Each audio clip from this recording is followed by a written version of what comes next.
Hello and welcome to Beginning Networking 1, Week 8. I hope everybody had a good fall break and made it through the midterm okay. And we're back to it. So for this week, we have Chapter 8, which is subnetting and routing. We have a lab to do, configuring routing, the Professor Messer videos. I do have an extra credit assignment for you worth 100 points, so it's definitely worth trying it out. And subnet calculators. So let's go look at the extra credit. So the extra credit is going to be to write a 5-page report, and this is due on or before the last day of class.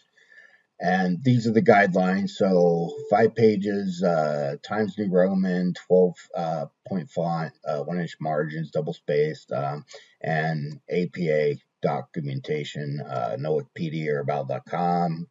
Keep it academic, your grammar, and that kind of stuff. So what you're going to do is you're going to solve this problem. This company has a need for expanding to a campus environment across town, and they want you to bid on the job. So the extra credit paper is going to be doing a proposal for their network, and here is the category for the grading. So basically what you're going to do is you're going to have to go through here, and you're going to see that they're going to have 4 separate buildings. They're going to have 450 employees. Administration offices is 175. They're going to have sales marketing, which will have 75. Another 100 in the professional services building. And then 100 will work out of the maintenance support location. So the company is seeking proposals for an in-depth network solution to connect all 4 buildings with securable, reliable, high-speed communication for all staff. And specifically, this is what they want. So all server infrastructure will be located in the administrative office. Professional staff will require VPN access when in the field. A minimum of 1 gigabyte connections are required between buildings, which are all located between 500 and 1,000 feet of each other. Security is a paramount concern to protect customer data from both internal and external threats, as well as access for internal staff. Proposals will be evaluated for a detailed description of overall design plans, including an executive summary and sections for network layouts, security controls, hardware and software requirements, and pricing. Associated costs must include design fees, hardware, software, service fees, and any other expenses that may be associated with your solution.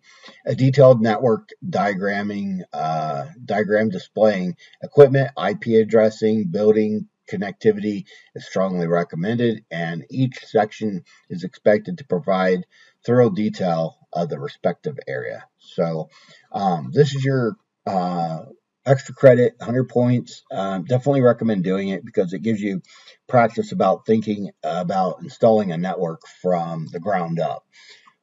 So this has a lot of real life benefit to it. So I highly suggest that you do this, and look forward to getting your proposals.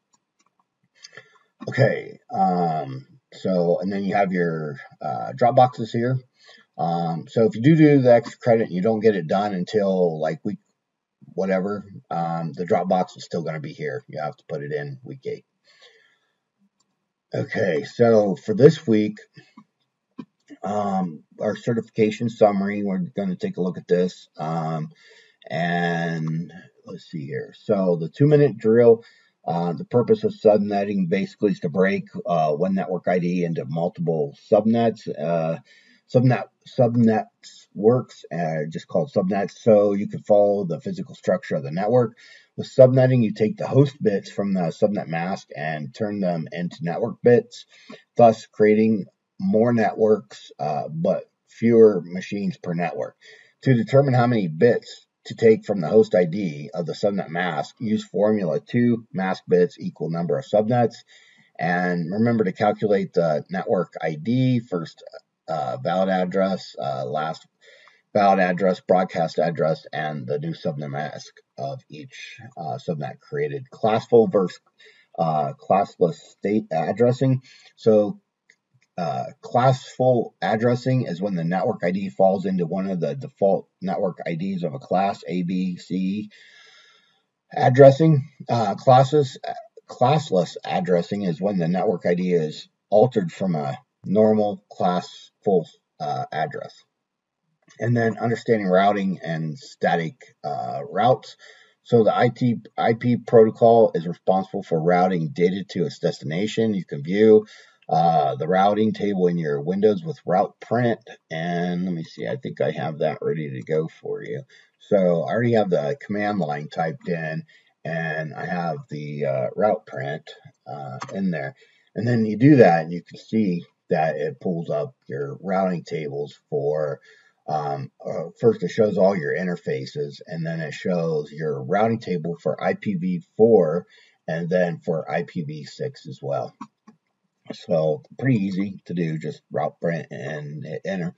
I'm not going to do a route add or route delete because you kind of need the routes that I have on my machine. So, but you get the idea. You could just do that, and I wouldn't suggest doing that on your personal machine though. And then dynamic routing protocols such as RIP and OSPF. So those are there too. Dynamic routing protocols, there are two major types of routing protocols, distance vector and link state.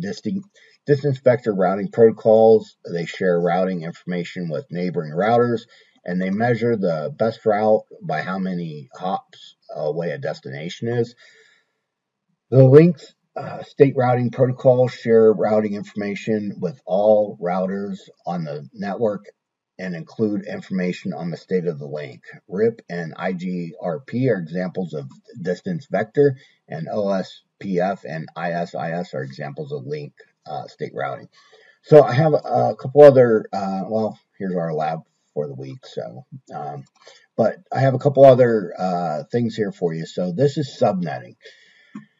And these are really good examples. So they give you a whole bunch of them here to kind of go through, and they show you the solutions. So I'll post this to the site, class site, so you have access to it. So here you have been allocated a Class A network address of 29.0.0.0. You need to create at least 20 networks, and each network will support a maximum of 160 hosts.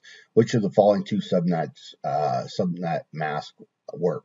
So you have 255.255.0.0 and or 255.255.255.0. And here, yes, they both would work.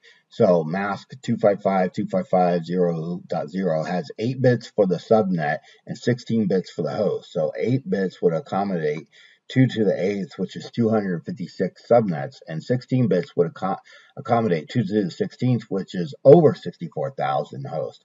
And then for mask 255.255.0, it has 16 bits for the subnet and 8 bits for the host. So have possible 2 to the 8th minus 2 hosts is 254, which is enough. So you can go through each of these. I'm not going to read each one of those to you, but for subnetting, that's a good example. And then I also have a subnetting calculator example here for you that you can take a look at. So here's, let's see, IP subnet calculator. So there's a whole bunch of them on here. So let's just take a look at this one here. And then I can enter my IP address, 179.91.21.3. Let's go with that. And then we'll just do 255.255.255.0. And let's see if we can get something with this. So